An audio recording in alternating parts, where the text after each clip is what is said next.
Ma'am, Belchius Miss, can you hear us?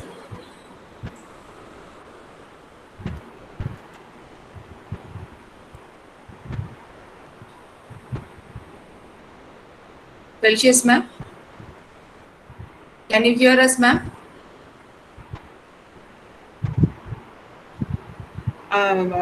Ma'am, just unmute your mic and you can speak, ma'am.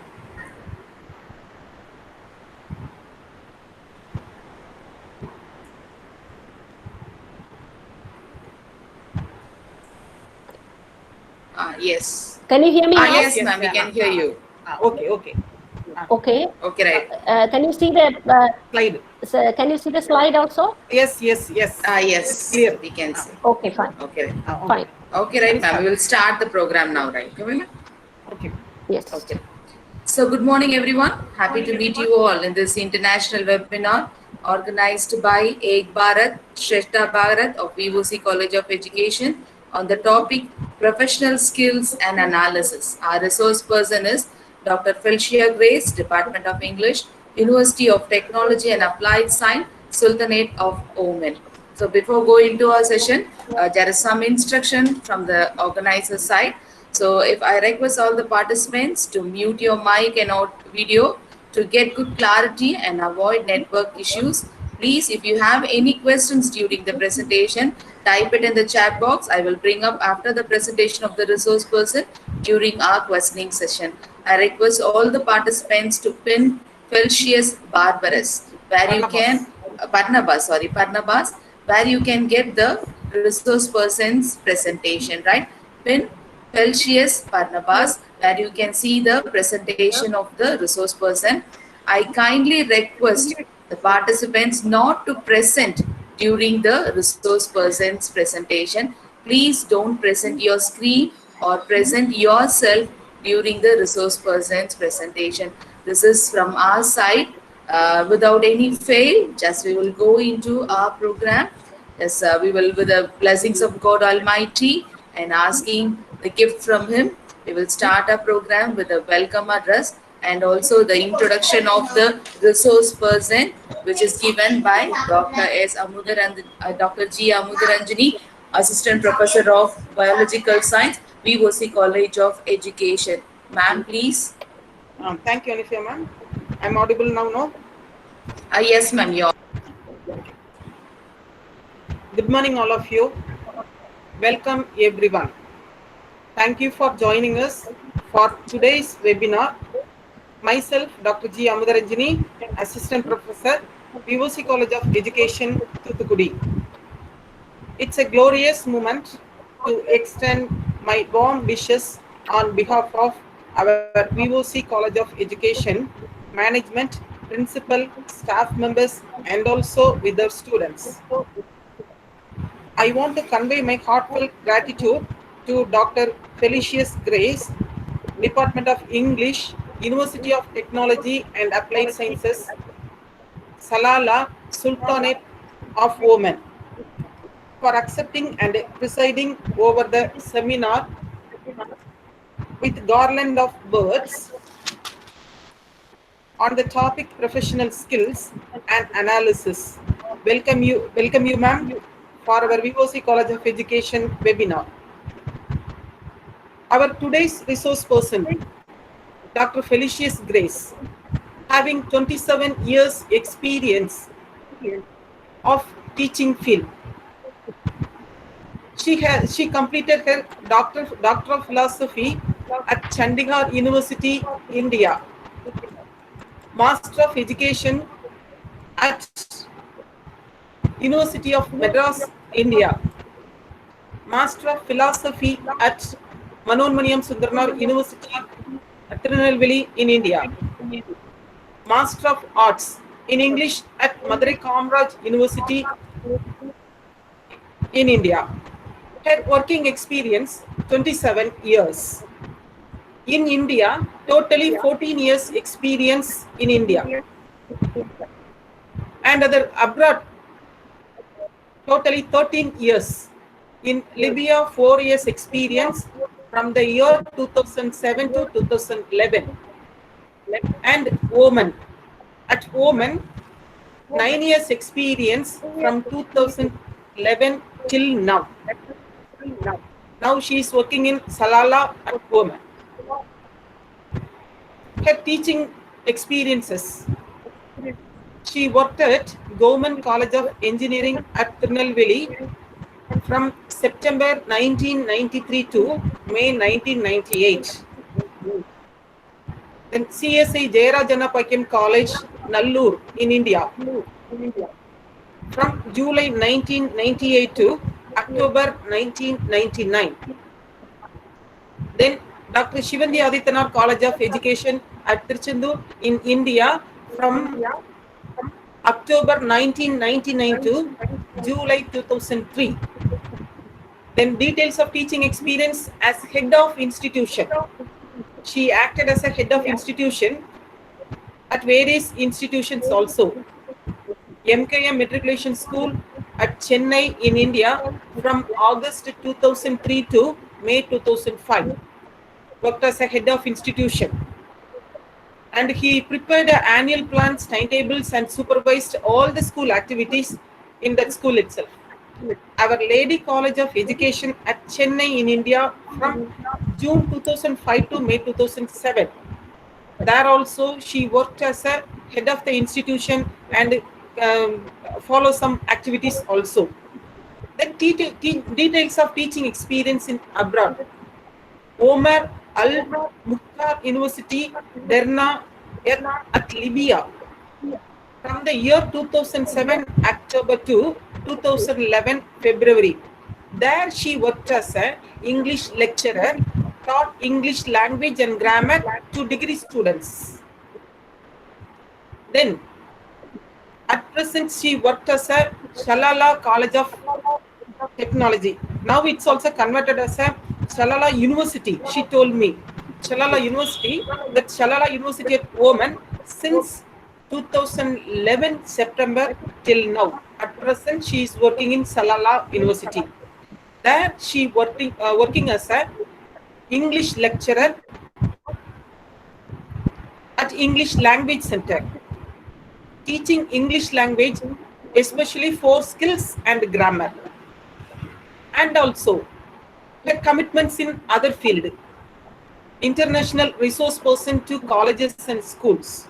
Presented papers in national and international seminars in so many places. Then published articles in few journals.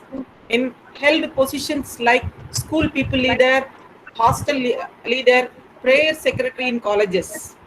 Then organized students campus and shouldered number of responsibilities. Then conducting organizing program at intercollegiate level, especially singing. She's a solo singer and also she's a group singer also. Welcome you, ma'am. Especially she is brave and having helping tendency to others, and also cheerable, lovable personality. Such a wonderful resource person for our seminar. Thank you for accepting for this seminar, ma'am. Thank you, ma'am.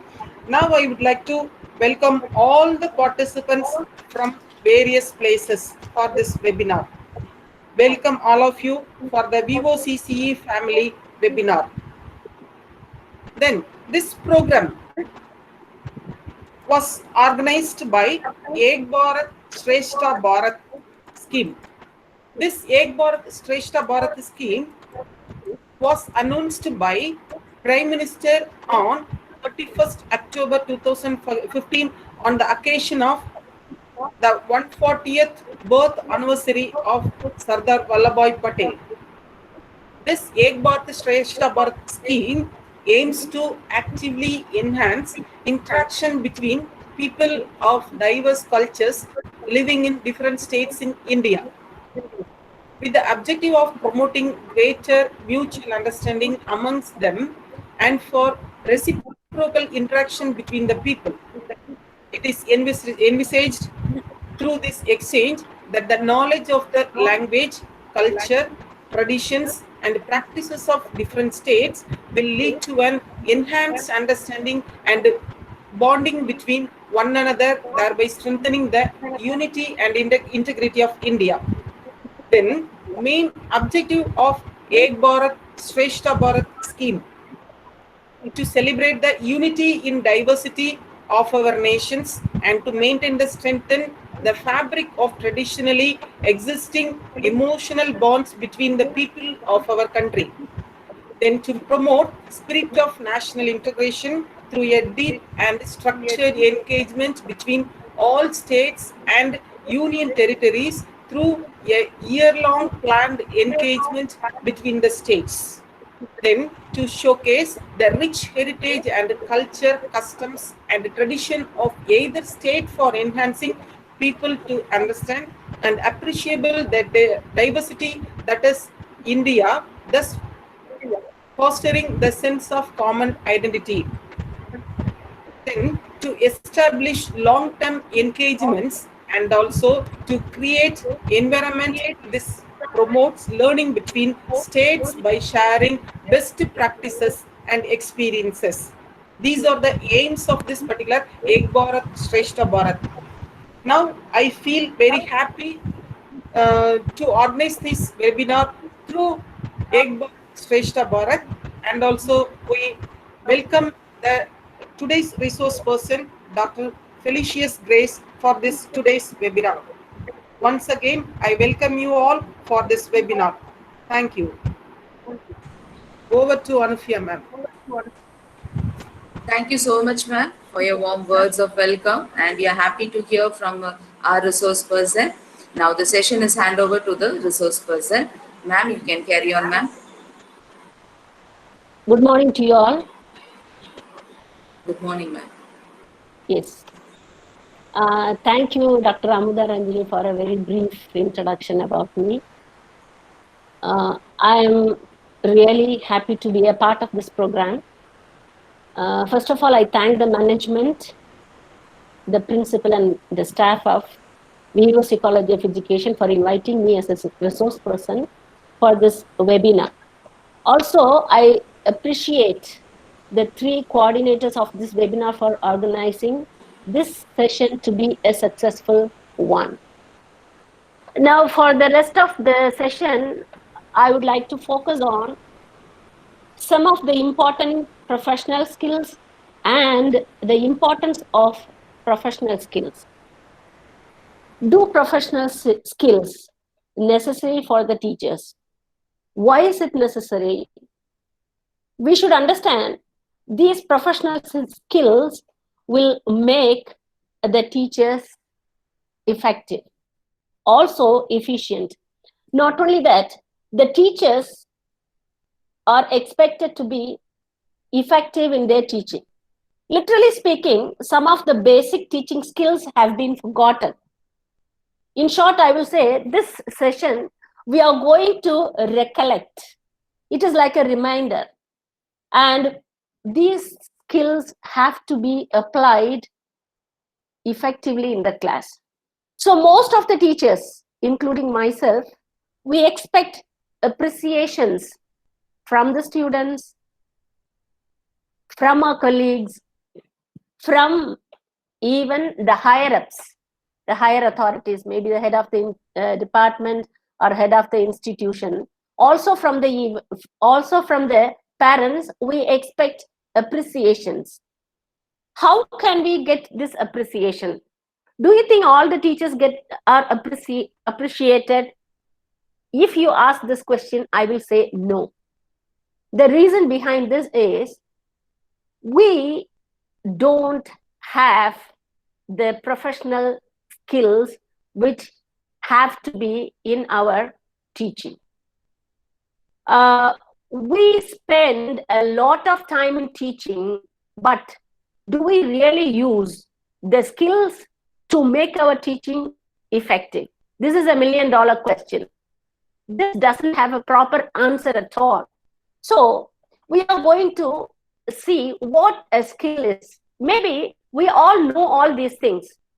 I'm sure 90% of the people, those who are participating in this program, you will know the meaning of skill, the skills which are necessary for the teaching profession. But then these skills are not being used properly. So I would like to focus on this for a while, and I would like to share my experience in my teaching also. As you heard from Dr. Amruta, I have 27 years of experience, and I visited many places also, and that is really helpful. See, like, when you work in different places, you meet a lot of people and you learn from others also.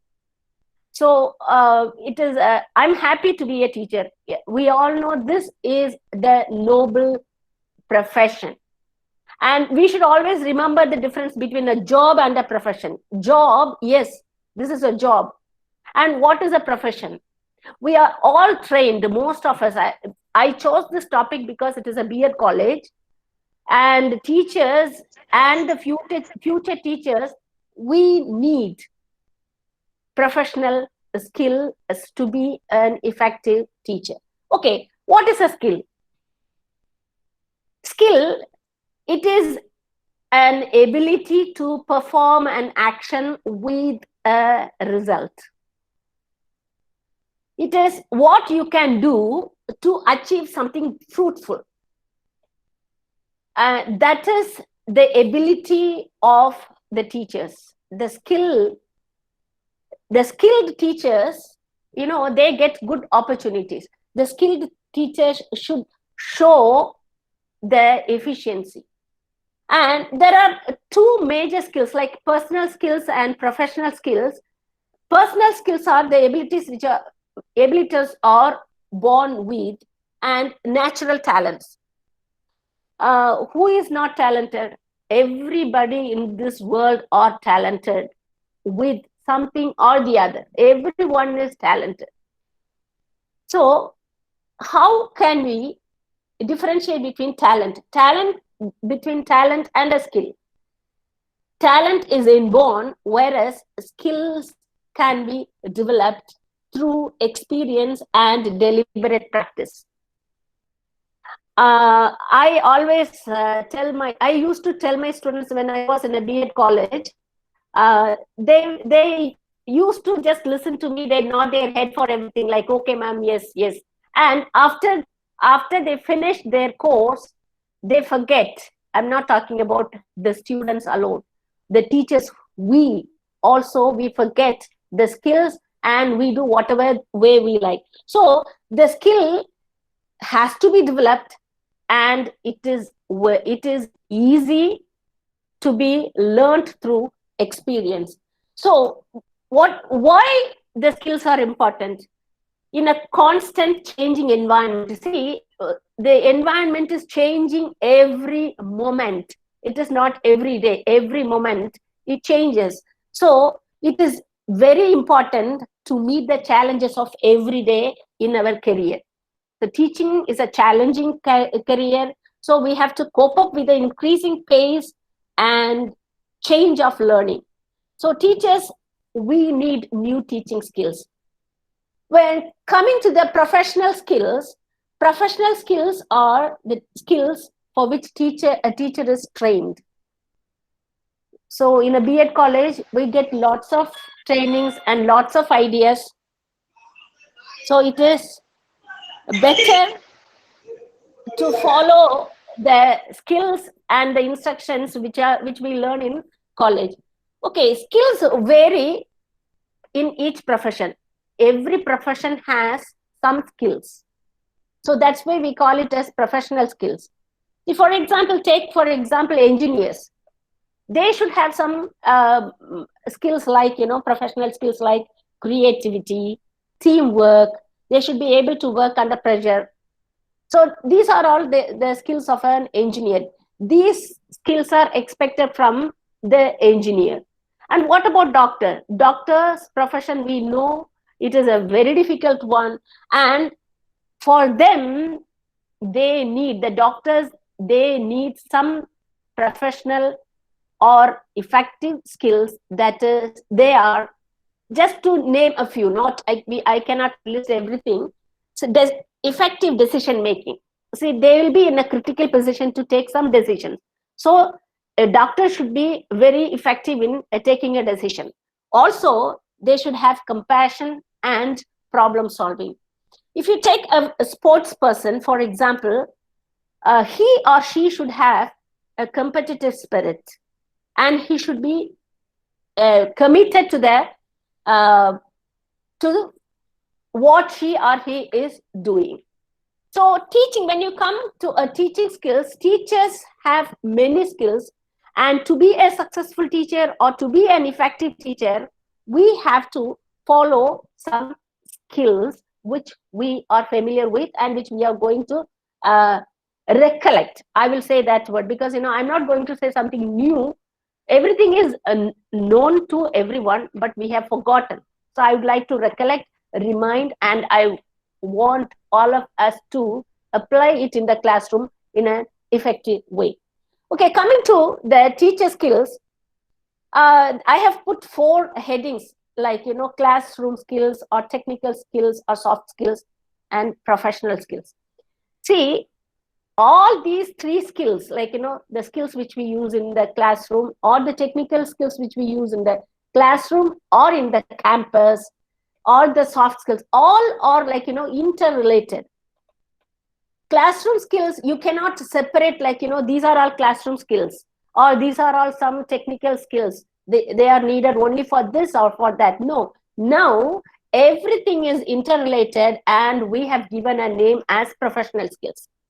See, even though we are experts in our subject, but we are not experts in technology. See, do we need technology? We don't need to be a technical savvy. No, I don't say that.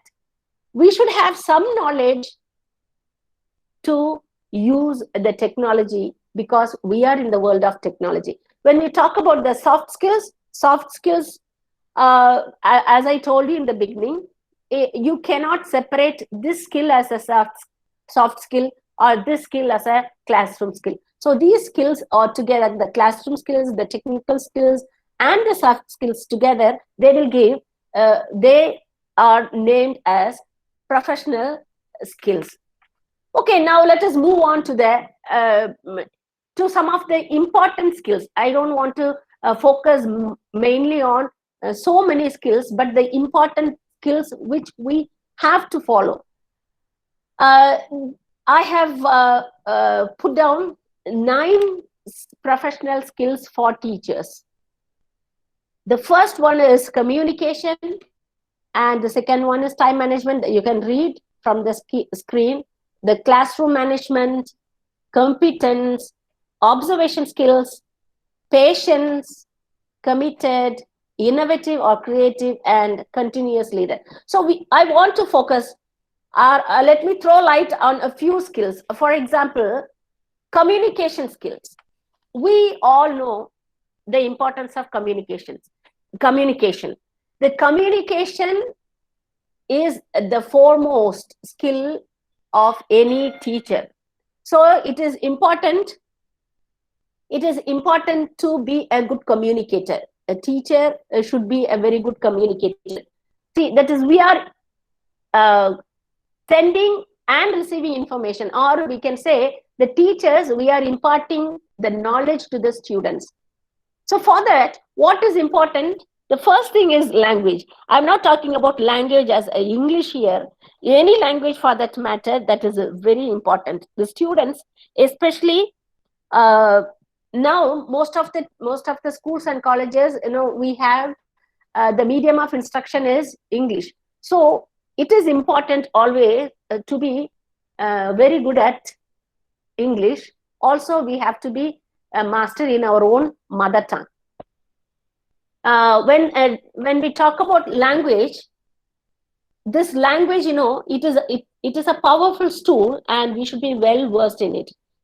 Students, they value us, they criticize, they give a feedback about us if our language is not good. Excuse me, ma'am, sorry to interrupt you. So someone has presented their PowerPoint. So I kindly request you to share your PowerPoint again, ma'am. Okay, 1 minute. So participants, please don't present your screen. We have some issues in recording.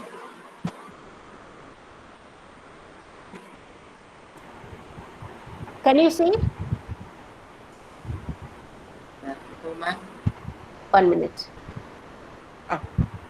Yes, Is it it's visible? visible now. Yes. Okay, Yes, thank you. ma'am, we can see. Okay, fine. So first of all, I told you. Yes, ma'am, it is communication- visible. yeah, Okay. Carry on. Thank you. Language is an important tool for communication. First. Second thing is again gestures, or we can call it as non-verbal communication. Most of the teachers, they don't look at the students. It is very important, the eye contact. The eye contact of the teacher is very important. Also, our body movement, the movement, how we raise our hands. Now I'm doing some action, but it is not visible. You can't see because of the because of this virtual meeting. But practically speaking, non-verbal communication is really an effective tool in a classroom. I have observed that, when you look at a student, he or she knows why you are looking at her or looking at him. So eye contact is very important. Not only that, when you use these gestures or the body language or the non-verbal communication, the teaching or the communication will be more effective also. And what about confidence? When we talk about communication, we have to think about confidence. Are you confident as a teacher? Are we confident in our communication? See, for example, you have a communication with the students in a way like, eye contact or non-verbal communication or with your language you speak, but you should have a firm and friendly tone to show the confidence in your communication. And we should remember one thing: when we talk about tone, the tone shouldn't be an arrogant one. My friends, they always say, okay, it is easy to find where Felicius is. It is like my voice is, I'm always loud. That is not the thing. No, we have to be, when we talk, when you communicate, we have to be confident. That doesn't mean that you have to be arrogant or aggressive. So we have to be very careful. We have to be firm and friendly. That is confidence. Coming to the fourth one in communication skill, we have to be very clear. What is the meaning of clear? The teacher, sometimes when the teachers say something, it doesn't reach the students. So it is a sort of ambiguity you feel. That is, ambiguity means what you say is not understood by the students. So you have to be very clear. Not only that, when we talk about be clear or clarity, that means we have to be very careful about our pronunciation also. Pronunciation plays a key role in this clarity. So communication not only says that you should have good language, or you should have very good non-verbal communication or gestures, confidence. You have to be very clear without any ambiguity. And coming to the last one in the communication skill, we should be a good listener. How many of us are good listeners? We don't like to listen to the students. Do you? Or do I? No, we don't like to be a good listener. We want to just share what you have. See, whatever I want to tell you, whatever I want to teach in the class, I will teach and I go. See, when you don't listen to the students, and you are not a good communicator, or you are not a good teacher. See, you have to listen to the students. That will make you an effective teacher. Okay, let us move on to the next skill, that is time management. When we talk about time management, we all know. See, you get up at 5 o'clock in the morning, you finish all your household chores, and you have to leave the house at 7 o'clock. and it is like in a fast forward like that. And you get up at 6 o'clock, also the same thing. So it is always important to know how to use the time. As teachers, we should know what to be prioritized. There is a difference between priority and importance. See, what we do is, whatever things we do, everything has a time, a limit, or there is a deadline, or you can say like that. So you should prioritize which has to be urgent things to be brought or to be done first. And then you have to arrange in such a way to finish your work. So priority plays the first role in the time management. And the second one is planning. How do you plan? After you come to the class, do you plan, or do I plan? I'm not talking about you. You here means in general, as teachers. So how do we plan? See, some people, if it is a weekend, the spouses, I'm talking about husbands tell wives like, no, come on, we are not going to talk anything about your college or school. Or we say, the wives, they tell their husbands, we are not going to talk anything about your college or school or your business or your company or your office matters. Yes, that is true. See, weekend is a time given for us to relax, but there is nothing wrong if you plan your week. That is, for example, for work from Monday to Friday. It is nothing wrong if you plan on a Sunday, just few minutes, what you are going to teach. So you should have a weekly plan that can be planned on a Sunday, and every day there should be a daily plan. When I was a student, when I was a BA student, I used to wonder why they ask us to write the lesson plan, and why do they ask us to do the observation. So these were the questions, what is the need? See, you are a teacher, you are given some syllabus and you are going to finish. No, when you literally enter a classroom, you know the difficulty. If you don't plan a class, see, for example, if you while away the time, also you have to plan. That's what I feel. It is my experience. See, when you have to while away the time, that is, you are not going to teach something solid, but you need plan for that as well. So it is always good to plan ahead for a week and daily. See, I'm talking about my college. See, we have to be inside the campus for 2 o'clock. My teaching starts at 2 o'clock or 1 o'clock, but we have to be there inside the campus at 11 o'clock. So they want us to be inside the campus and plan and prepare for that particular day. And if we have left few things, the previous day's work is there, you have to complete that. So planning is something very important in time management. The next one is procrastination. Procrastination is the thief of time. I think, I studied in a small village. I remember this proverb, we used to write a paragraph on this. And some of you may have experienced this. The meaning of procrastination. If you delay something, it will be a heap, or after some months, it will be a garbage. It is not going to be useful. See, you won't get satisfaction if you pile your things or heap your things, like, I'll do it tomorrow, I will do it next day, I'll do it next week. Yes, I told you about the priority. Fine, you should have the priority, but procrastination is just the opposite. So you have to submit something today, you plan, you have a deadline of your own, and you meet that deadline. Why you should not procrastinate or postpone it for tomorrow or next week? So it is certainly, from my experience, I have seen people, they don't do work. I don't mean that, I'm a perfect teacher, but I try to be perfect. See, I try to follow all the professional skills, what I'm talking to you, what I'm sharing today. I'm trying to follow almost all these professional skills. I'm developing and I'm learning from others. So it is going to be a garbage one day if you procrastinate your things.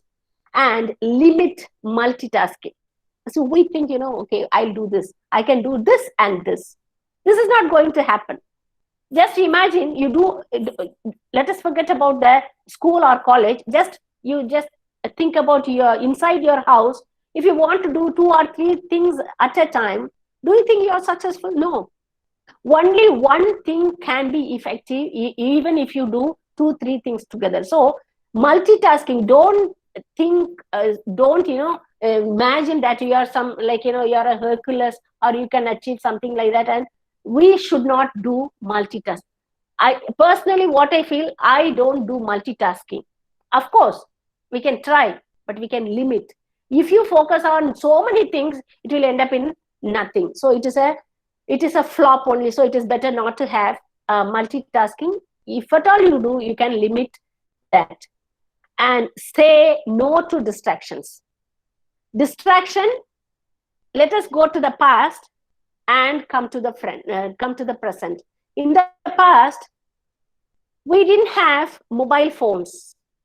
In the past, teachers used to gather in a staff room, or we go out and stand in a veranda or in a place, and we used to talk, and we waste our time. But now we have a devil with us. I always tell my students, it is they don't understand the meaning of devil, shaitan. It is like a Satan. So it is like a devil. It is a big distraction for us. So it is better we should avoid or take or attend any phone calls, which is a big distraction these days for a teacher. I mean, for everyone, it is a distraction. We cannot focus. Also, second thing is friends. Friends, they come to your office, they come and stand, and they eat your time and eat your brain as well. So you should be ready to say no. Yeah, I'm doing my work. Will you please come and meet me sometime later? Or you can say just, I'll come and meet you after some time. So you should be ready, and we should be ready to face the consequences as well. Because some people, they don't like if I say, come on, she's snubbing. No. You should have your own delimitations. You should draw a line. So when you draw a line, you can manage your time in that. The third important skill I want to talk about is classroom management. We all think, we are great teachers, including myself. And, the students, they like some teachers, they don't like some teachers, and they hate some teachers. See, are we liked or encouraged by our students? So there you need very good classroom skills. First of all, managing a classroom, like, youngsters, it is very, very, very, very difficult task. It's very difficult. But you should be able to manage the class. If you are able to manage the class or classroom, you are really a successful teacher. I won't say this as an effective teacher. I will say you are a successful teacher if you can manage your classroom. So it is better you have to have an authority over the classroom. How can you show authority? When you just go back to your own classroom. I'm talking about your own school days or your college days. We used to get afraid of some teachers. Why do you think so? Because the way they look at you, the way they look, and the appearance itself, that will teach you, oh, she is very strict. Strict doesn't mean that, you have to keep talking. Oh, come on. Some classes, I have noticed, I was a principal in a college as well as in school. When I used to go to see how the classes are going on, just to supervise, not to find fault with teachers. I will say that because, it is not finding fault with teachers, just to supervise, just to see how things are going on. Are the students comfortable? Are the teachers comfortable? Just for that, I used to go and see the classrooms. some teachers, they find it very difficult to manage their class. They find it very difficult to keep the students' mouth shut, I will say, because they say, oh, stop talking. I want Kiran, don't make noise. It is a noisy class. You should have the authority to control the class by your appearance or by your just look. So you have to adopt this positive attitude by the way you look. And the second one is motivation. Motivation, see, we are working, I am in a college where you don't find any sort of motivation inside the classroom. It's very difficult to motivate the students. Why? The reason is education is not their priority. You should know that. When education is not their priority, the students will not be motivated. How will you motivate them? How will you make them like your teaching? Why do they like your teaching? You want to show the results, right? Everywhere it is the same. You have to show the results. Otherwise, you will be kicked out of your college or university, whatever it is. So you have to motivate the students. The motivation is something very important for teachers. How can you motivate teachers? Very simple thing is know the students by their names. How many of the teachers know the students by name? See, I think now in India or in Tamil Nadu, because I visited a few colleges these past 4-5 years. I visited some 3-4 colleges where I could see students in uniform. I mean the colleges. I don't know about other colleges. The teacher, a blue color saree, a green color saree, that boy, this boy, one who is sitting between Amuda and Anufa, like that, See, teachers should know all the students by their names. See, when you call the students, see, for example, a boy, one who is always, not interested, like that, you have to learn the student's name very fast. That is a sort of motivation, that will make them happy. Also, teachers should be available in the class before the start of the class. That I have noticed, I want to share, I told you in the beginning itself, I am going to share some of my experience in my teaching career. First, I want to tell you from my parents' side, my parents were in a village for many years, worked more than 43 years in a village, small villages, the villages in Tamil Nadu. My mother, she would sit in the afternoon. She would, from 9 to 12:30 is the morning session. She would run to the house to take her food. Then another 5-10 minutes, you can see her inside the school. See, she would see that, she would make herself available to motivate the students. So as teachers, we should make ourselves available to the students. Also, in many colleges and universities, there are, student hours or office hours. Just, it is given for the teachers to meet only the students. For example, for us, every week we have 4 hours that we have to meet the students. We have to be available in our offices. The students will come and they'll come and talk to you. They'll have so many, maybe personal problems they'll come and share, or they'll come and tell you the learning difficulties. So we should be available to the students. And we have to be expressive. What is the meaning of expressive? How can you see? Expressive is one type of motivation. How can you be expressive? How will you express yourself? Just by saying, hello, how are you? By smile. How many of the teachers smile? Always, I have seen so many people with frown, grumpy face only. They don't like to smile. If they smile, the teachers, I'm talking about the teachers, those who don't smile. They think, the students will not, respect them. No, not the thing. When the students, they don't respect, when you don't make the students understand yourself, you have failed in your career. See, we are not going to lose by smiling at the students. No, we are not going to. So we have to express ourselves to the students by way of smiling, by just the way of patting the students, we are not going to lose anything. So this is one sort of motivation. Then the third one is appreciation and avoid punishment. Actually, I want to bring this together, appreciation and avoiding punishment. Of course, we are corporal punishments are not there. Caning is not there. It is against. So we are not using corporal punishment, but the words of appreciation, that is very important in a classroom. We have to praise the students.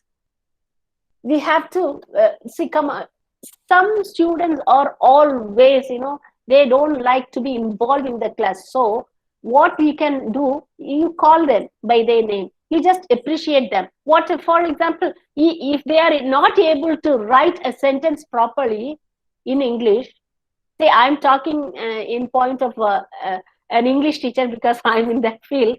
But then if a student comes with a problem in mathematics, his answer may be wrong or her answer may be wrong, but you appreciate for taking initiative to do that sum. So each student expects the teacher to appreciate or praise him. Forget about students. Are we not waiting for appreciation? We want to be appreciated. So we have to appreciate the students. This is the most important classroom management skill. See, when you appreciate the students, when you praise the students, they'll feel happy. They'll feel happy and they'll be motivated. And you have a class control over them.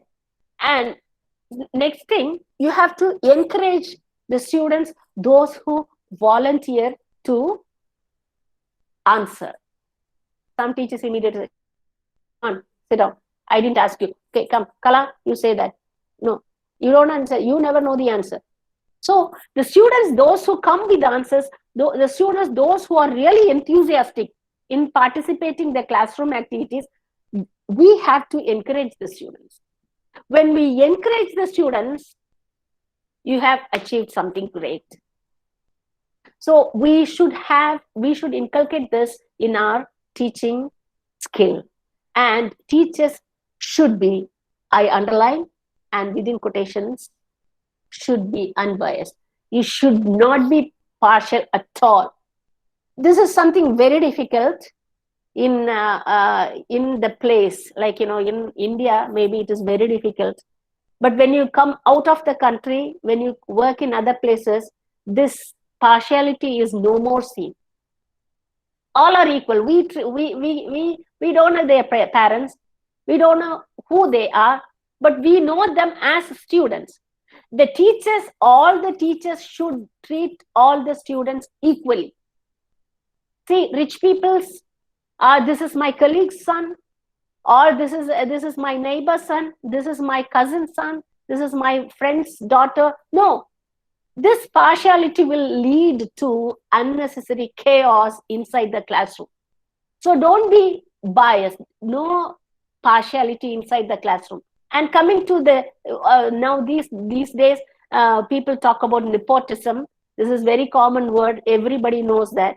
So avoid, as teachers, we try to avoid all these unnecessary things which will bring unnecessary or bad results in our classroom management. So I think we can pass on to the next skill, that is competence.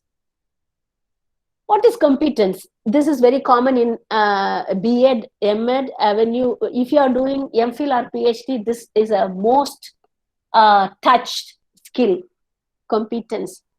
This is very important for a teacher, and it is competence is nothing. It is the capability to apply the knowledge what you have. What are the how will you apply this? What are the things important? Or you can say, like, what is important to show our competency, like that? First of all, we should be thorough in our subject matter. When you go to a class, you start teaching something, and the students may ask you questions. Gone are those days, the teacher would come, whatever the teacher says is like, that is the holy book. So I remember once when I was in my BA, my niece, she was doing some homework, so I was sitting by her side, and I was trying to help her, and there was a mistake. Then I told her, this is not, no, you have to change this. This is not that, this is wrong, something like that. I tried to convince. She was not ready to accept, because she has a feeling that, teacher knows the subject. And they were accepting. Gone are those days. Just I want to tell you again. Now, students, they know many things. They are better in their knowledge and understanding. So we have to be thorough in our knowledge, and we have to be careful, and we should know how to use the materials and resources to give meaningful learning. You know something, you know everything. For example, you know everything, but if you do not know how to use the resources or the materials to make the students learn or understand, there is no meaning in saying that you are a competent teacher. No. Also, we should try to use different teaching methods. Teaching methods, we study in Playway method, what is direct method. These are we study in B.Ed college. But there are different strategies which will be really helpful for the students to show that you are competent. So our competence should be proved inside the classroom by using various methods or various strategies in teaching. And these teaching strategies will help the students with multiple learning styles, and it will be you can keep them engaged with different strategies. You cannot use one particular skill, or you cannot use one particular method of teaching all through the year. No, that is not competency, or that is not competence. No.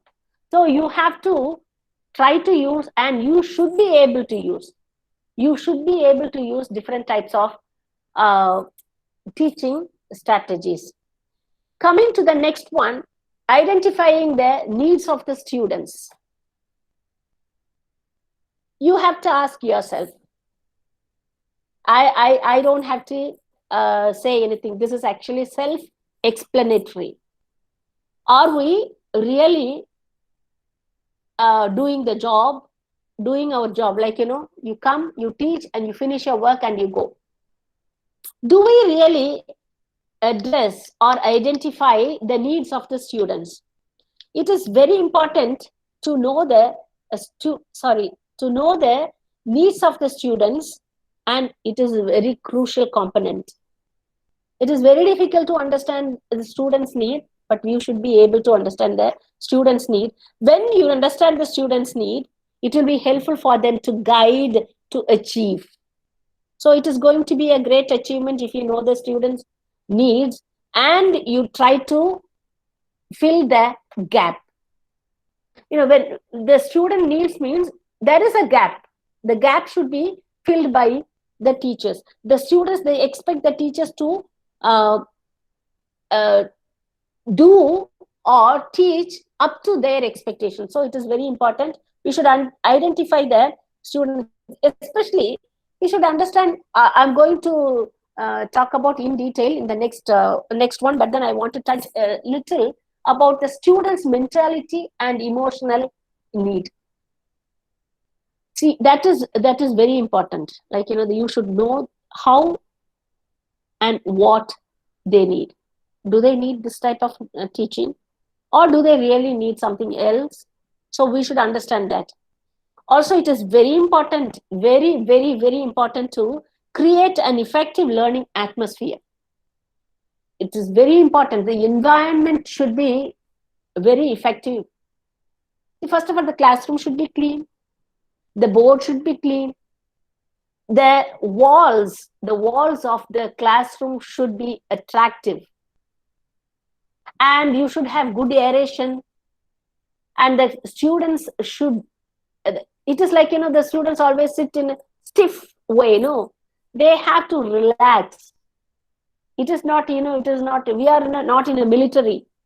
We are in a classroom. So the classroom should be a place for effective learning. So the environment should be always good and feasible for the students to learn. So we'll pass on to the next one. This is which is very important. As I told you in the beginning, or in between, I was talking to you about writing a lesson plan. Do we need a lesson plan? Why do you need a lesson plan like that? And why do you have to have an observation? B.Ed students, they have to have some observation. They have to finish 5 observations in their major and 5 observations in their language, like that. I forgot that now. So you have to have observation skills. What are these observation skills? Do observation skills necessary? See, the main observation skill, why you need the observation skill, is to build a socio-emotional skills between the teacher and the student and student. Students, they will come and sit, they don't talk with each other sometimes. So you should see, you should observe, and you should understand and learn the students, and you have to build a bridge. So it is very important for a teacher to have very good observation skills. First of all, you should know how to read the facial expression of the students. I don't even look at the students. Why will I read their facial expressions? No, we are wrong. If we don't read the facial expressions, we can't be a successful teacher. First, some students, they show excitement if they understand something. So excited. Yes, teacher, they jump from the bench and they get up, they raise their hands, they shake hands with their friends, they pat each other. So this is their facial expression and their body movement together. And if they don't understand, they just, they put their face down like a frowny face, and they don't understand. They don't want to react to the situation. So we should be able to read that. Also, they are blank at times. That means they don't understand anything. They are doubtful. They have some doubts that those doubts have to be cleared by the teacher. So it is important that we should read the facial expression. You should read their face. For that, what do we have to do? We have to look at the students, not look at only some teachers. I remember, I don't want to name any teacher. I'm talking about my experience in school. The one teacher, she used to come to the class. As soon as we wish, she would turn to the board and she would start writing. She would write, and she would talk to the board and not to the students. So that is not the observation skill. You don't even look at the students. If you don't look at the students, how will the students like you, or how will the students like to study the subjects? Some students, especially my son, he doesn't, he'll come and say, Mama, this teacher is like that teacher is like that. I don't like her teaching. No, it's not. I never entertain my son. No, I say, no, something is wrong with you, because I am a teacher, no? So I always defend the teachers. But do we really look at the student's face, and do you really understand the facial expression? Do you really read the face of the students? That is number one skill in observation. Second one, mood. I told you, the emotional, mental mood of the students. Some students are always we say that as moody. They never open their mouth. They never laugh for our jokes. They don't understand our jokes because their focus is not on our teaching or not on the teacher. So some students are very open. They try to talk. They want to make fun. They want to make fun of the teacher also sometimes, and they make fun of the friends. Like, I remember, I used to draw. I'm very bad at drawing. I can't even draw a proper line with a ruler. No. So I remember the drawing teacher gave a task. She asked us to draw something. It was a peacock. Can you imagine? Is it easy to draw a peacock? And one of my friends, who was sitting next to me, she laughed like anything. Why I say this, the students, they want to share their feelings. The teachers should observe, okay, come on, she is funny or he is funny, and he is open-minded. Also, some students, you should understand the challenges in the class. Sorry, you should observe the challenges, not understanding. You should observe. How will you observe the challenges? That means you should be a very good observer. The teacher should observe the class. I told you how at the time of motivation, when I talked about motivation, you should know the students by names. When you know the students by name, you will observe the students' needs also, and you will observe the students' mood also. And some students, they are sad. They damn bother you. They don't even bother you, but you have to catch them. You should bring them to you. You should try your level best and put them under you by your observation and your teaching skill. Next one is, there are 3 categories of students. There are 3 categories. The first one is activators. As I told you, bubbling all the time. They are first to answer, they talk, and they themselves, they take initiative to talk. For example, you give a role play, immediately there will be some 3-2 will jump and come to the class. I'm not talking about B.Ed students. I'm talking about the real students. B.Ed students, because we cross a college and automatically we feel shy. We don't like to come and stand in front of the student or in front of the teachers, thinking that why we are not coming in front. The reason is we are not confident. Our communication skill is not okay. We are not strong in our language. So these are all the things. Okay, coming to this first category, the activators, they like to jump and answer. They like to participate in everything. And the second one is moderators. They come, they sit, they just observe everyone, the teacher and their friends, and they don't make any harm. It is like, they are of no use either to this side or that side, either to the teacher or to the student. They come, they sit, they do in the class, and they go. These are the students. They are named moderators. And the third one is listeners. These listeners, these students are left out by the teachers and by the students. These are all called loners. They don't talk to anyone at all. You have to observe. Does Meenakshi talk to everyone? What's wrong with Meenakshi? And some teachers, they don't. I was in Bangalore 2 years back to do my TESOL, teaching English to the speaker of other languages. I did it in Bangalore. I went to a school for my teaching practice. I saw a particular student. He never moved from the place. He never moved from the place where he sat. I just observed, and when the second class, I told him to come to the front. I brought him to the first desk. Some people think, if you sit in the first desk, the teachers, they won't see. Yes, they are correct. Because We are like that, with some teachers, they only look at the last benches, they observe what they are doing, and they forget the first benches. But we teachers, we should see who is an active participant in the class, who is a moderate participant in the class, and who is a loner. So this is an important observation skill every teacher should possess.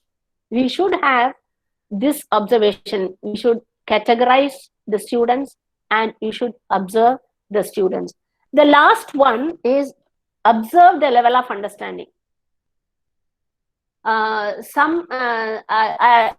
was in Dr. Sivandhi Ayathanar College of Education. I was in my class, in my English class. After my class was over, I was called by the principal. He called me and he told me one thing. I remember even now. Amma, Felicius, this class is not to show your language proficiency or your level of English. This is, you will see the students from various places. Of course, I am also from a hamlet, from a small village. I was not born in a what is that, Chennai? No, not that. But we should develop interest in our learning, and we try to master ourselves. That is the thing. And he told me, you should not just keep talking like that. But there was a place I taught English in Tamil. It was a shame on me. I always feel that, because it was helpless. I was helpless, so I had to help the students like that. So it is, you should understand the level of the students and you have to come down to the level of the students. See, my motto is teaching is reaching. If the teaching doesn't reach the students, you are not at all a teacher. This is my motto. Teaching is reaching. Remember this word. This is my key word of my profession. That is teaching profession. If it doesn't reach the students, there is no meaning. Of course, you have to understand, observe the level of understanding. I told you. I thought, I understood the students, because the level of the students was, they finished their college degree, they finish even their PG degree, then come for B.Ed. So under that impression, I gave my first class like that. But it needs time to understand the students or observe this level of understanding of the students. I'm repeating, observing the level of understanding of the students needs time. But we should understand and we should observe the students' level of understanding, and we should be, then we are an effective teacher. And I want to touch some other skills also. I think, how many minutes are left? Can you please tell me? Now the time is 12:11. Now the time is 12:11. 12:11. How many more minutes? 20 minutes I have to finish. Yes. You just adjust the time based on your work. Okay. I have few more things and I'll try to go fast. But I want to insist on few things. Okay, some other skills which are expected from the teachers are patience. Patience is a virtue, we all know that. But it is very difficult to be patient with the youngsters, the students. We lose our temperament quite often. See, it is very difficult to be friendly with the students. So when you are patient, you are friendly. Are we all friendly with the students? No. And we carry few things in our head all the time and we lose our temper. So the teachers should be very patient, and we have to be very friendly with the students. That when it comes to friendly, we should be the students, they take advantage. So again, you have to draw a line. That you should be very careful. You have to draw a line. That is, they are not crossing the limit. So you have to be patient as well as you have to be friendly. When you are friendly, the learning takes place. And you prove yourself to be an effective teacher or a successful teacher. And the next one, the most forgotten skill, is a commitment. Commitment or dedication. What is the meaning of commitment? What is the meaning of dedication? It is forgotten. I told you, it is the most forgotten skill. Many people, they are not committed to the work. When it comes to teaching, two fields, in two fields, commitment and dedication, or commitment or dedication is expected most, are the teaching line as well as the medical line. If you are not committed and if you are not dedicated, you are killing the life of the students. So we should be very careful, and we have to be committed in our teaching profession. We have to be very careful. So some people say, sometimes I have seen many people, I worked with many people, and I see now, even now, I see some people, they're very careless. They come on, we come only for salary. Of course, salary is there. I don't deny it. I came out from India to work here, means of course, it is salary, no doubt about it. But if you just only teach for salary, do you get any satisfaction? No, we don't get any satisfaction. So it is always important to remember that we are committed to the profession. So we should commit ourselves, and if you commit ourselves, our teaching will be fruitful and their teaching will be really effective. Coming to the other skill, creativity. Creativity. Students expect new ideas from the teacher. We are not talking about other students, or we are not. Let us talk about ourselves when we were students. Oh, this teacher, come on, she will come and read from the book. She always uses this word. Maybe this is with all of us. We may use a particular word many times. Okay, forget about that. Do we have new ideas? Do you relate? You have to make connection between different ideas, and these connections should solve some problems which you use in the class. So teachers should use new ideas, that is imaginative approaches, to make learning interesting. See, when you bring lots of new ideas inside the classroom, that will be very interesting. I want to give an example from my experience. I have seen people from Philippines. I don't know how many of you have got chance to work with Filipinos. People from Philippines. The Filipinos, their teaching, the way of teaching is entirely different. They always come, every day they come with new ideas in their classes. Of course, we have Westerners, people from all native speakers, but I haven't seen many new ideas from them. But the Filipinos are really different, and they use their imagination and make their class very interesting. I have learned few things from them. And only in B.Ed, when you are in a B.Ed college, you carry all teaching aids. As soon as it is over, no, we forget. Come on, what is the need to take an aid to the class? Come, my mouth is a big aid. Okay, fine, that's good. So teachers should use new ideas and new approaches to make the learning good. So that is creativity. The last one in the skill, and I'll move on to the next one. We should be a continuous learner. Teachers should learn from anyone. The teachers, sorry, people, if you are there, those who studied in Sarah Tucker College, there was one Miss Paul.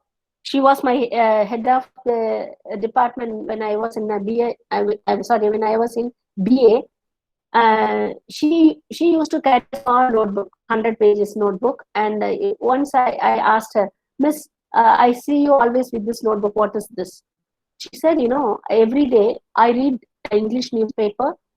I come across many new words, not hard words, many new words. So I write the meaning and I try to use them in my speech. And one more professor, Dr. Grace Alexander. She was a head of Tamil department. And to my dismay, she also used to use some new words in English. She used to speak a very good Tamil, but then if she happened to meet English literature people, she was happy to talk to us in English. But I have seen her using some new words. So teachers are learners. Today, how many of you have? We have our mobile phone in our hands. And there was a time teacher was a source of information. There was a time teacher was a source of information. Now that is gone. Now the main source of information for the students, you have Google. You have their mobile phone. Yes, somebody is talking. Am I going right? Somebody, I could hear somebody. Yes, ma'am, you are going right. Yes, you can carry on, ma'am. Okay. So the there was a time teacher was a source of information. Now those days are gone. Now they use their mobile phone for everything. But teachers, how many of the teachers really check the internet or the Google or a dictionary to improve your skills? It's a big question. I want you to be a good learner. Coming to the next one, inside the classroom, as a teacher, we have to break the monotony. What is the meaning of monotony? We all know. You will come with one tone and you end with the same tone. You start the class like, oh, good morning, sit down. Today we are going to talk about this. So have you finished your homework? I'm going to give you, listen carefully. Don't look here and there. So this is the tone. We end up with the same tone. And this is a monotony that is really boring. It is very, very boring. So we have to break the monotony. So students, they need some change. What can you do to break the monotony? You can be a student again. How can be a student again? In India, in Tamil Nadu, I will say, students want to be always dictators. They don't want to be students at all. See, now, I told you from my experience, I have seen, I have learned, I am learning, I am trying to acquire some skills from the students. So when you become a student, you sit with the students. See, for example, you have 25 students in a class. You sit with the students. When you sit with the students, you understand. And you have to make the class interactive. You keep talking, and there is endless talk. You come, don't talk, don't open your mouth, shut your mouth. These are the words we teachers know. No, you stop lecturing for a while and give some time, give students some space to work, to make the class interactive as well as interesting. Okay, how can you break the monotony in some other way? For example, you can conduct some interesting quizzes. Interesting quizzes? What are the interesting quizzes? Oh, come on, we don't have time even to complete or cover the syllabus. Where is time for all these things? No, we have time for everything. We have 40 minutes. We can do 2 minutes. For 2 minutes, the students will be waiting for that. Oh, there is going to be a quiz today. So today is Wednesday. My math teacher will give a quiz. Today is Tuesday. My English teacher will give a quiz. So that will break the monotony and students will show interest in learning. I think I get an alarm to stop, I think. So you stop teaching and try to conduct some interesting quizzes. Interesting quizzes, that's why I told you, you should know the need or understand the need of the students. When you understand the need of the students, what happens? You will prepare a quiz according to their interest, their taste, their liking. So for example, you can talk about different countries. One more thing I have observed in 2 countries where I worked, in Libya and as well as in Oman, the students have very good knowledge about the world. They know many things about country. See, when maybe I don't think that, I know everything. No, I don't mean that. I don't mean that. I don't know everything. It's not that. So we should try to make our students know better what we didn't know. So when you prepare some quizzes, when you prepare some questions, you learn, you understand. So we will be a successful or an effective teacher. So you can conduct quizzes on some sports or some countries or some on politics. Okay, if someone asks you how many continents are there, it was 5. Is it 6? Have they changed? Like that we are asking. So teachers, we should have subject knowledge. When you conduct some quizzes to break the monotony, so the classroom will be interesting and it is a successful one. The last one is using technology, but I don't want to focus mainly on that because I'm going to do a slide on technical skills. So the technology, the teachers, among the professional skills, one among them is technical skills. That is, teachers should be able to take or make photocopies and to know how to print a page and 2 pages. See, we have office people, I will ask Mani to make copies. I will give it to Chandra to make the print. No, teachers, these are all very basic skills. You should know how to make photocopies and how to give a print both the sides. This side, we do not know how to flip the page, and we do not know how to feed the paper inside the photocopier. So these are all the technical skills expected from the teachers of these days. Basic computer knowledge. Not many things. 3 things are very important, as we all know. Word, Excel, and PowerPoint presentation. PPT is it is the biggest tool used by many of the teachers now because of the unexpected this COVID-19. So when you know, I'll jump to the virtual teaching. This is virtual teaching. This is a virtual meeting. This is the next. Did you expect that we will be like this there? And see, if I had come to India, I would have come personally to your college to do this presentation. Would have been very pleasant one. Would have met many people. Okay, now this is a time we are forced to do this virtual teaching. So we should have some computer skills. We should know inside the classroom. So here we have in all our labs, we have soft boards. We should be able to know how to use the soft board. So virtual teaching has covered that presentation also. The few things I want to put on is passion and profession. I'll try to squeeze everything in 7-8 minutes. Emotion and occupation. What is passion? Do we all do you have passion on your profession? No.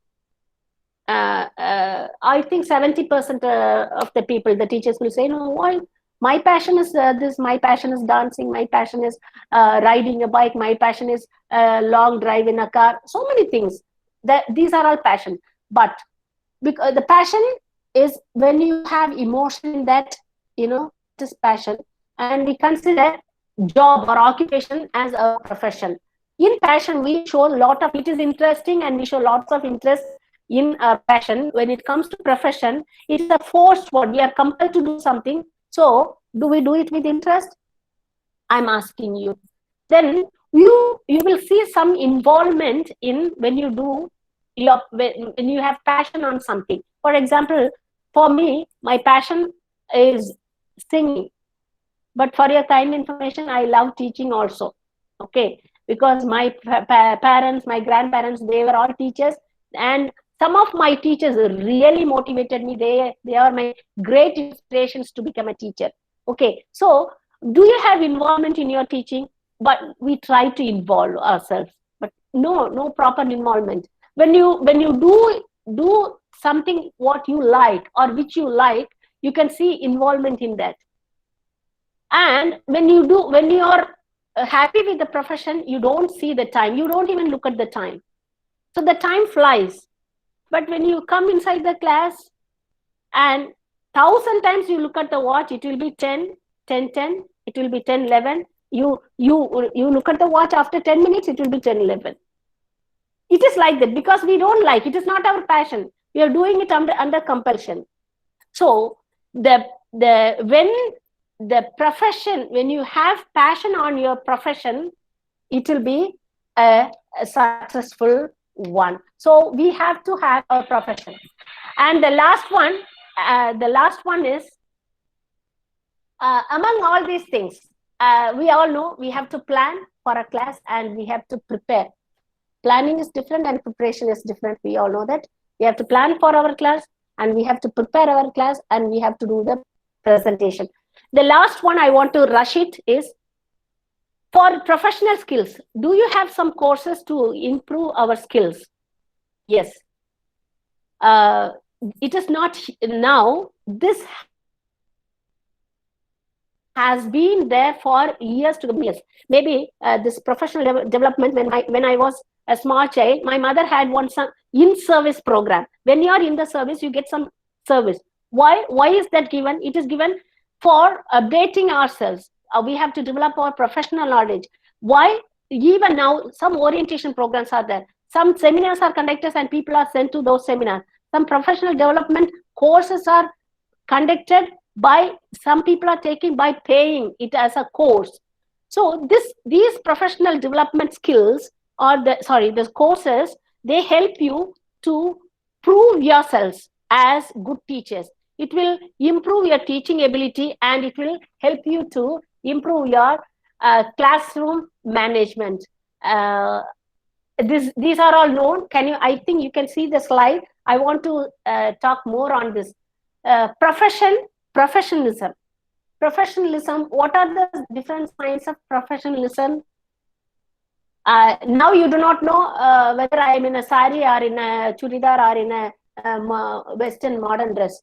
But when you are in the class, when you really meet the students, the appearance is very important for teachers, for both for the male as well as the female teachers. The appearance matters a lot. When it comes to appearance, not only our outward appearance, our personality matters. What is personality? Personality, what you reflect to the students. Dress, yes, of course, it is the neat appearance. Also, what you speak with the students, what you speak with the colleagues. So you have to be very careful with your language. You shouldn't use some foul languages that the students will start criticizing. So that is appearance. And you should try to have positive interaction with the students. You should have positive, you should be always positive. And some teachers, they snub the students when they try to say something, they are not ready to listen. They'll say, come on, you never study anything, you never bring anything. The student may come with the homework. Yeah, have you come to say that you haven't done your homework? No, that is not the approach. That is not the positive interaction. See, you should encourage the students in a way the child succeeds in his studies as well as in his life. So positive interaction is very important. And the productive interaction. What is productive interaction? With the colleagues. When you talk among your friends, staff, I mean, you have to talk something good. No gossiping. Gossiping is in our blood, but we should avoid gossiping. So you can talk about what you can do my next class, I have to do this. Have you finished this? What approach did you use? What method did you use? Can you share? Will you please pass it on to me? So these type of some constructive and productive interactions you should have with the teachers. That is very important. Punctuality. Punctuality, I wanted to put in as a second one.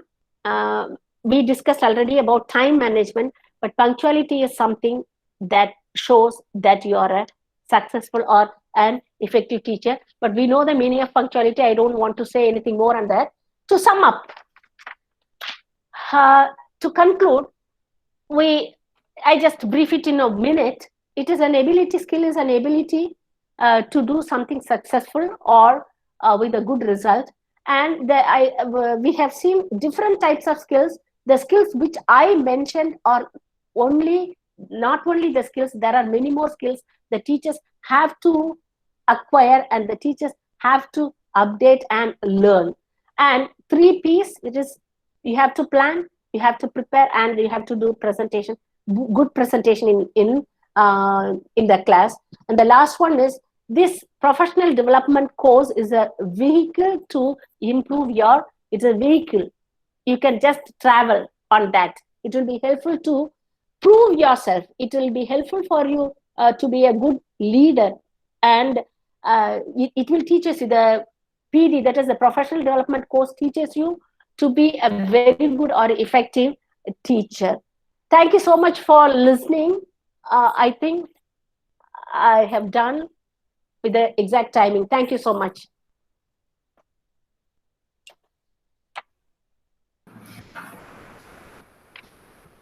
Thank you so much, ma'am. Thank you so much for your excellent presentation and for making this event an existing and meaningful one. Thank you. Thank you so much for your first vibrant, right? And you have given a lot of motivational thoughts to us. It motivates us a lot to be a good teacher and how to handle the students. Thank you so much. So now the session is going to the participants. So if you're having any doubts, you can put that in your chat box and ma'am will be ready to clarify your doubts.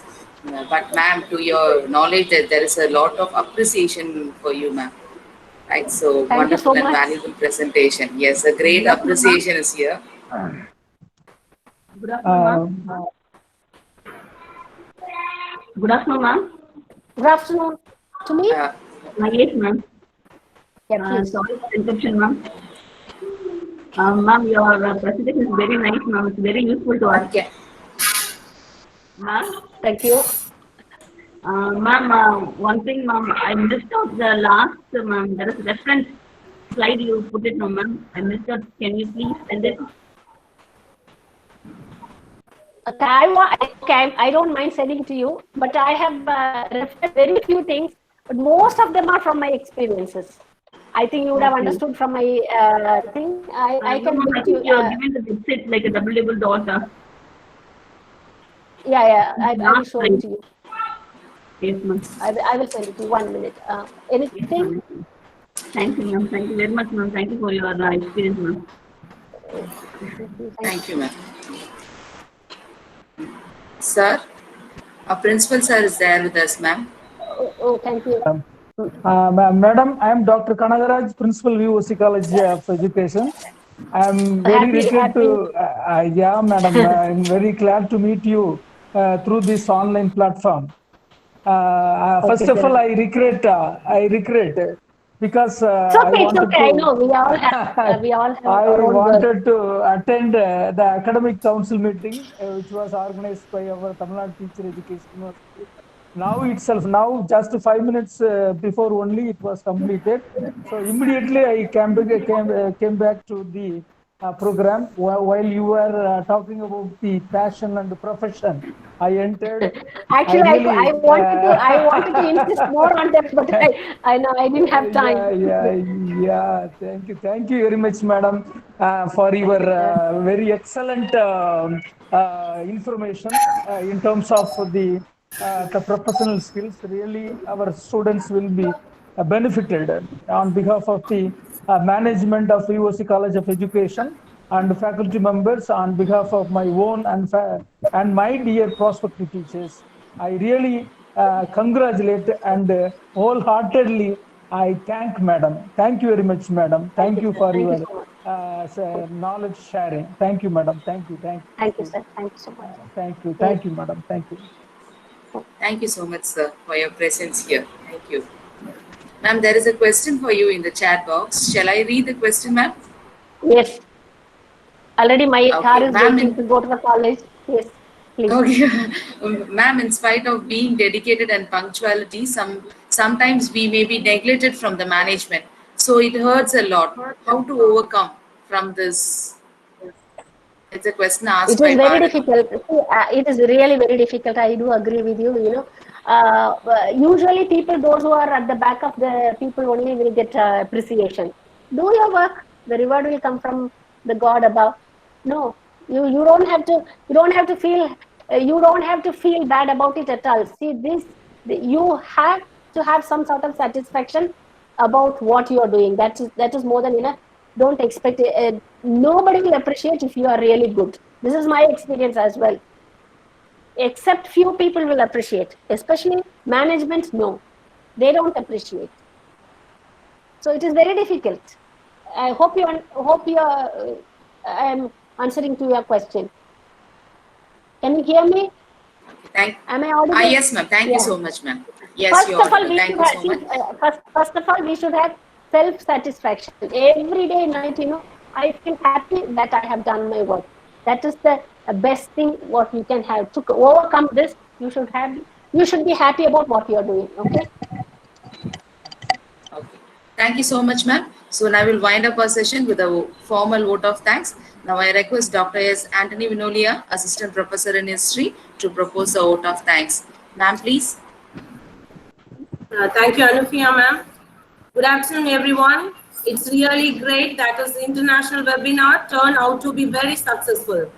First of all, I would like to thank the Lord Almighty for showering upon His blessings on this event. My heartfelt thanks to Honorable President, 3APCV Chokalingam sir, Honorable Secretary, 3APCV Sanmugam sir, and respected Principal, Dr. Kanagaraj sir, for taking efforts to make this international webinar a possible one, and also supporting and encouraging us in all our efforts. I would like to express my gratitude to our management for their support and guidance.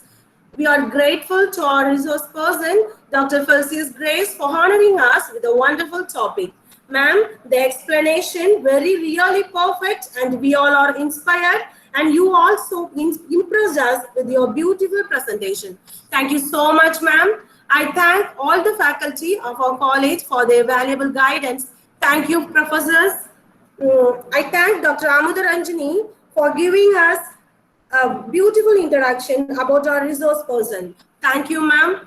My heartfelt thanks to all the participants for showing their interest and involvement in this program. Once again, I thank you all. Thank you. Thank you so much. Thank you, ma'am. Thank you, sir. And thank you for the participants. Your feedback link will be posted. Those who have filled the feedback link only will receive your certificate. One request for the B.Ed students. Students, you have to fill both the feedback form and also your attendance link, right? So it will be given for you. Fill it and you will receive your certificate within a week, right? Thank you so much for everyone for your pleasant presence here. Thank you so much, ma'am. Oh, thank you so much. I think Thank the you so session much. is over. Thank you so much. Thank you so much. It was a wonderful and excellent performance by you. Thank you so much. In the beginning, somebody was there, like Premlata, she wanted to talk to me. May I know who she is? Prema ma'am? Prema ma'am? Yes, I want to just meet her. Ma'am, can you recollect me? I'm Premalata. I want to see you. Ma'am, video Ma'am, please. now in ma'am. Video. Sorry for Video that. please, no problem. Start the video. I don't see you. Madam Ratna, Tamil department. Oh, okay. We are stayed in the same hostel, I think. Oh, Sarakakar. okay. Nice to meet you. Sarakakar. Happy to meet you here. Very nice to hear you. I'm so happy. I'm so happy. Unfortunately, I'm not able to talk to you for a long time. You just take the number from Amita. You can talk to me because I actually I have to be in the college by this time, but I'm still here. I took permission only till 11 o'clock. Okay. Sorry, 11:15.